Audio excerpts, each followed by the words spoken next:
सत्यानन्दचिदात्मने सर्वान्तरात्मने श्रीमद् वेङ्कटेशाय मङ्गलम्। स्वतः सर्वविदे सर्वशक्तये सर्वशेषिने सुलभाय सुशीलाय वेङ्कटेशाय मङ्गलम्। परस्मै ब्रह्मणे पूर्णकामाय परमात्मने प्रयुञ्जे परतत्त्वाय वेङ्कटेशाय मङ्गलम्।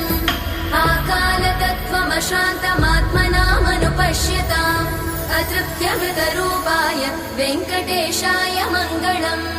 प्रायस्वचरणौ पुंसां शरण्यत्वेन पाणिना कृपया दिशते श्रीमद् वेङ्कटेशाय मङ्गलम्।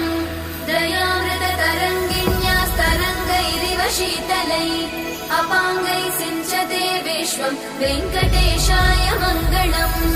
स्रग्भूषां